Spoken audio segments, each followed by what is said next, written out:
السلام علیکم ورحمۃ اللہ وبرکاتہ۔ یہ بیوی کے حقوق کے سلسلے کی آخری کڑی ہے۔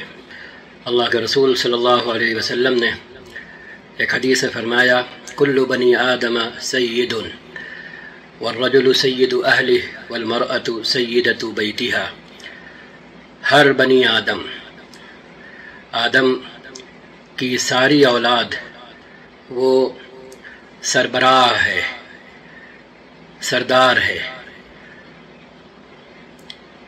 نظم و نسق کی، انتظام کی اصل ذمہ دار اور ٹھیکیدار ہے۔ آدمی اپنی گھر والی کا سربراہ ہے اور عورت اپنے گھر کی سربراہ ہے۔ اب سربراہی دو طرح کی ہوتی ہے۔ شارحین حدیث کی تشریح کے مطابق ایک سربراہی وہ ہے جو اپنی قوم پر، اپنے قبیلے پر، ملک پر حکمرانی کی صورت میں ہوتی ہے، لیکن دوسری سربراہی آدمی کو اپنے گھر کی، اپنے ماتحتوں کی سربراہی کی صورت میں نصیب ہوتی ہے۔ تو اس طریقے سے آپ صلی اللہ علیہ وسلم نے ہر انسان کی اور ہر مسلمان کی یہ اہمیت بیان کی ہے کہ وہ کسی نہ کسی سطح پر اور کسی نہ کسی دائرے میں وہ سربراہ ہے، وہ منتظم اعلیٰ ہے۔ اس میں جہاں آپ صلی اللہ علیہ وسلم نے فرمایا کہ شوہر اپنی گھر والی کا سربراہ ہے، اس کا منتظم اعلیٰ ہے، نظم و نسق کا ذمہ دار ہے، سردار ہے، وہیں یہ بھی فرمایا کہ گھر والی بھی اپنے گھر کی، جس گھر میں بیاہ کے آئی ہے، وہاں اس گھر میں اپنے شوہر کی بدولت، شوہر کے عقد میں ہونے کی بدولت، وہ بھی اپنے گھر کی سربراہ ہے، منتظم اعلیٰ ہے، اصل ذمہ دار ہے۔ اب آپ صلی اللہ علیہ وسلم کے اس فرمان کو ذہن میں رکھیں اور اس کے بعد ہم اپنے سلوک کو چیک کریں، نظر ثانی کریں کہ ہم اس پر خوش ہوتے ہیں، اماں کو دکھا کر، بہنوں کو دکھا کر، دوسرے اپنے بھائی بندوں کو دکھا کر کہ ہم اپنی بیوی کو جوتے کی نوک پر رکھے ہوئے ہیں، ہم اسے نوکرانی، باندی اور لونڈی بنا کر رکھے ہوئے ہیں۔ سب کے حق ہیں، لیکن اگر قربانی دینے کا، سہنے کا کسی کا حق ہے تو وہ صرف بیوی کا ہے، صرف بیوی کا ہے۔ سب کی آسودگی ہو سکتی ہے، لیکن وہ بیوی ہے جس کی آسودگی نہیں ہو سکتی۔ ہم دیکھیں اصل ہمارا رویہ ہمارے سماج میں اپنی بیویوں کے ساتھ یہ ہے یا اس کے برعکس ہے کہ ہم جہاں اپنی بہنوں کے، اپنی ماں کے، اپنے باپ کے،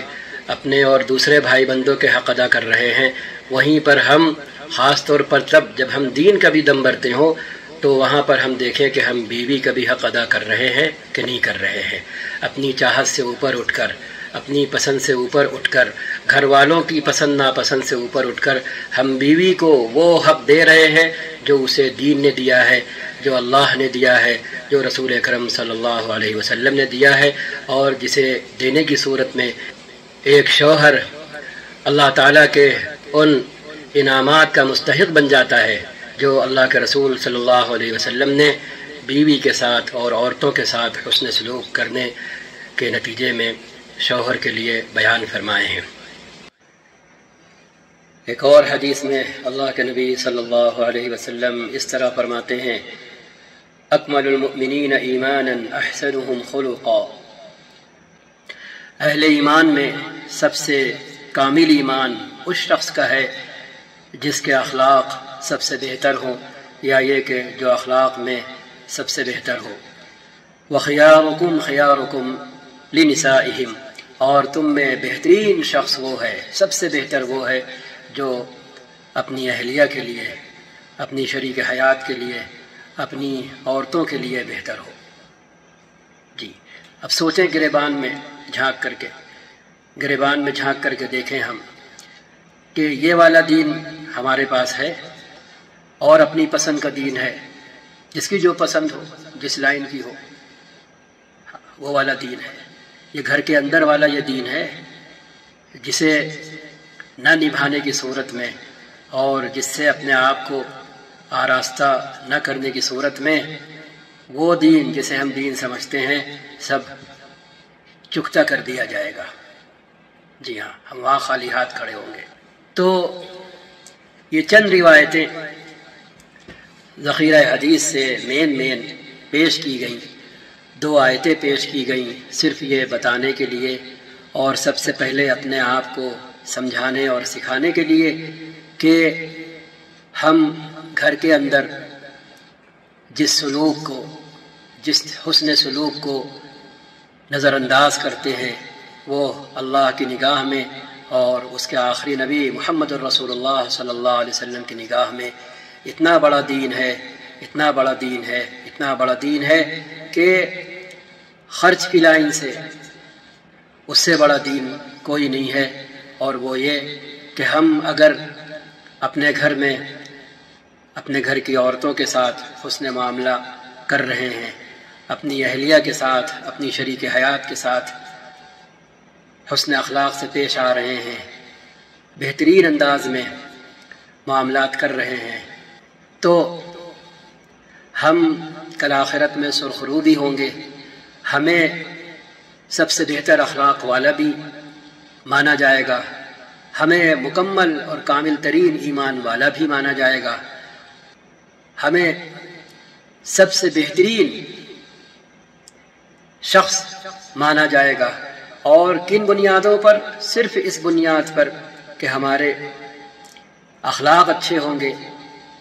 صرف اس بنیاد پر کہ ہمارا سلوک اپنی گھر والی کے ساتھ اچھا ہوگا،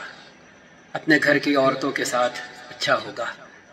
ہمارا معاملہ ان کے ساتھ بہتر ہوگا، ہم اپنی حیثیت کے مطابق ان کے ساتھ معاملہ کر رہے ہوں گے۔ ہاں،